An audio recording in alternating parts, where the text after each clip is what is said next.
દાહોદના સંજેલી તાલુકાના વાસિયા ચોકડી પર વળાંકમાં વહેલી સવારે બે એસટી બસ વચ્ચે અકસ્માત સર્જાયો છે. સંજેલી તાલુકાના વાસિયા ગામે વહેલી સવારે વાસિયા ચોકડી પર બે એસટી બસ સામસામે ટકરાતા અકસ્માતની ઘટના સર્જાઈ છે.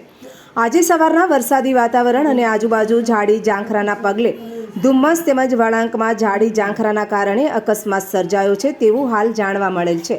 સંજેલીથી વાસિયા ગામે થઈ ઝાલોદ તરફ જતી ભુજ સંજેલી બસ અને ઝાલોદ તરફથી સંજેલી તરફ આવતી લુણાવાડા બસને સવારમાં અકસ્માત નડ્યો હતો. અકસ્માતમાં બંને બસોમાં બેઠેલા મુસાફરોનો આ બાદ બચાવ થયો હતો અને એસટી બસને નુકસાન થયું હતું. આ અકસ્માતમાં બંને એસટી બસના ડ્રાઈવરોને સામાન્ય ઈજા થતાં 108 મારફતે સંજેલી સામૂહિક આરોગ્ય કેન્દ્ર ખાતે સારવાર અર્થે ખસેડવામાં આવ્યા હતા. જો કે બસોનું અકસ્માત કયા કારણોસર થયો તે હાલ ચોક્કસપણે માહિતી મળેલ નથી. જે તપાસ કર્યા બાદ જાણવા મળશે. સદભાગ્ય મોટી જાનહાનિ ટળી છે. માલીવાડ જયંતિભાઈ બાપુજીભાઈ. કઈ બસ હતી તમારે? અમારી બસ હતી દાહોદ લુણાવાડા લોકલ.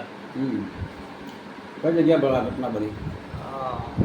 વાસિયા ટ્રેનિંગમાં. કોઈ નુકસાન થાય થોડું તમારે? નુકસાન તો કોઈ નહીં. બંનેના કાચ, બંને ગાડીવાળાના સામસામે કાચ ફૂટ્યા છે. કોઈ પેસેન્જરને કોઈ કશું નહીં.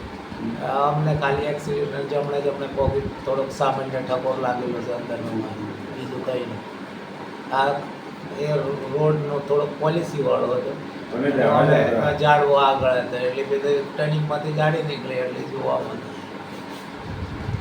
એ જ કારણ. કેટલા પેસેન્જર હતા બસમાં અંદાજે? મારી ગાડીમાં લગભગ અંદાજે 4 થી 5 હતા.